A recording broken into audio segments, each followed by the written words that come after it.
चालाक बहन। अपने भाई बहन के बीच होती नोकझोंक तो बहुत देखी होगी।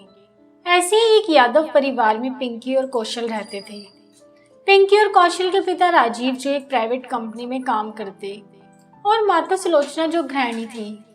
ऐसे में पिंकी और कौशल के बीच हमेशा किसी न किसी बात को लेकर झगड़ा और तकरार होता रहता था। ऐसे में एक दिन, तुम दोनों बच्चे सुनो ध्यान से। कल घर में शांति पूजा रखी है, तो प्रसाद के लिए जो फ्रिज में रखे बेसन के लड्डू हैं, उसको कोई हाथ नहीं लगाएगा। सुन लिया ना तुम दोनों ने? अगर किसी ने हाथ लगाया तो मुझसे बुरा कोई नहीं होगा। सुलोचना अपने बच्चों से कहती है। हाँ हाँ माँ, मैं क्यों हाथ लगाऊंगी? मुझे तो बेसन के लड्डू पसंद ही नहीं है, और मीठा तो मैं कहाँ खाती हूँ। पिंकी बोली। हाँ छोटे, चुप कर। पता है मीठा कौन ज्यादा खाता है? जब घर में काजू कतली आती है तो सबसे पहले तो तू ही खत्म करती है। कौशल बोला। नहीं माँ, ऐसा कुछ नहीं। वह तो काजू कतली मेरी फेवरेट है ना, इसलिए बस आपकी मिठाई कोई नहीं छुएगा माँ। पिंकी बोली। अगले दिन सुबह जब सुलोचना फ्रिज खोलती है तो चिल्ला उठती है। पिंकी, कौशल किधर मर गए दोनों? मैंने कहा था ना कल कि बेसन के लड्डू को छूना नहीं, यह प्रसाद के लिए जाने वाला है। फिर यह किसने किया? पता नहीं माँ, मैंने तो नहीं किया, लेकिन शायद भाई ने किया होगा। देखो वे कितनी गहरी नींद में सो रही हैं। आप ही तो कहती हो ना, मीठा खाने के बाद गहरी नींद आती है। पिंकी और माँ सुलोचना कौशल के कमरे में जाते हैं तो अपनी माँ के चिल्लाने की आवाज सुन के कौशल एकदम से उठ खड़ा होता है। माँ माँ माँ, कौन है? चोर चोर। अरे चोर नहीं बुड़बक, तेरी माँ है इधर। कल फ्रिज में रखे लड्डू किसने खाए? नहीं माँ, मैंने नहीं खाए। मैं सच बोल रहा हूँ माँ, मैंने नहीं खाए। मुझे नहीं पता, मैं तो कल रात अपनी पढ़ाई करके सीधा सो ही गया था। नहीं माँ, यह झूठ बोल रहा है। आप देखिए बिस्तर पर अभी भी बेसन के लड्डू के कुछ अंश पड़े हुए हैं। पिंकी इशारा करते हुए बोली। और फिर क्या था, सुलोचना ने अपने बेटे को खूब डांटा और यह देख के पिंकी पीछे से बेहद खुश हो रही थी, क्योंकि दरअसल बेसन के लड्डू तो उसने खाए थे और उसका नाम ना आए इसलिए उसने उस लड्डू के कुछ अंश अपने भाई कौशल के कमरे के बेड के ऊपर छिड़क दिए, ताकि सुबह जब माँ देखे तो नाम कौशल का ही आए। भगवान का शुक्र है कि मैंने कुछ बेसन के लड्डू अलग से बना रखे थे, क्योंकि मुझे तुम दोनों पर बिल्कुल भी भरोसा नहीं था। कुछ महीने बीत जाते हैं। फिर एक दिन पिंकी और कौशल दोनों कॉलेज के लिए निकलते हैं।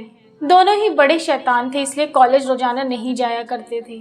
कॉलेज के बहाने कभी दोस्तों के साथ पार्टी में, कभी दोस्तों के साथ मूवी या फिर कहीं घूमने चले जाते थे। यहाँ तक कि पिंकी और कौशल को भी एक दूसरे के बारे में यह जानकारी नहीं थी। फिर एक दिन, अरे पिंकी, तुम यहाँ कॉलेज के समय में तुम यहाँ क्या कर रही हो? बताओ क्या माँ को?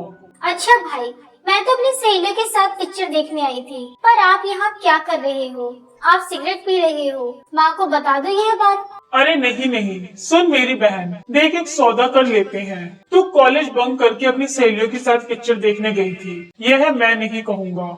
और तू भी घर जाकर माँ को यह मत बताना कि मैं सिगरेट पी रहा था। फिर पिंकी तो घर आ जाती है, लेकिन जब कौशल घर पर आता है तो सुलोचना और राजीव कौशल पर बहुत चिल्लाते हैं। नालायक, तुझे कॉलेज में यह सब करने के लिए भेजते हैं, शर्म नहीं आती तुझे? ये सब आपको पिंकी ने बताया ना माँ? ये झूठी है, ये एक नंबर की झूठी है।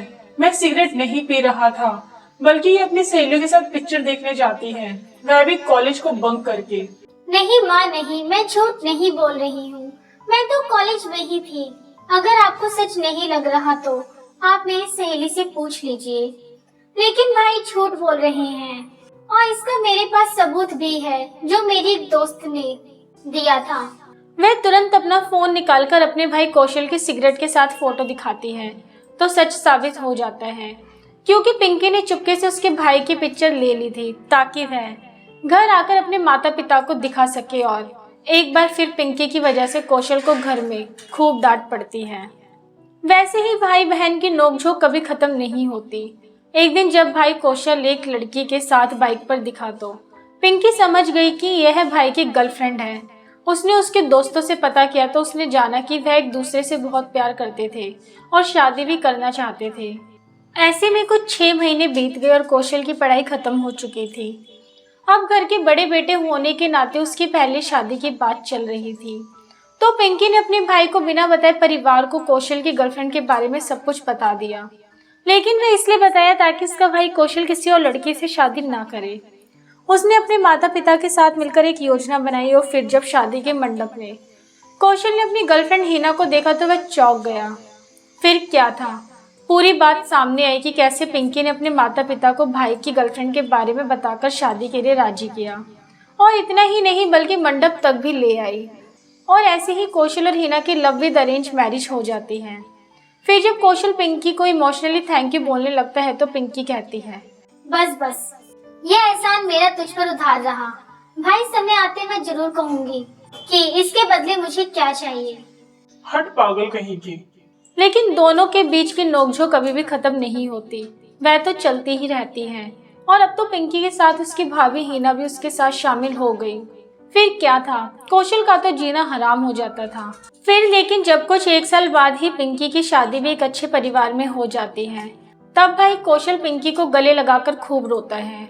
और यही तो होता है भाई बहन का खट्टा मीठा रिश्ता। दोस्तों, अगर आप इसी तरह की कहानियाँ देखना पसंद करते हैं तो हमारे चैनल सोशल कार्टून कहानियों को सब्सक्राइब करें।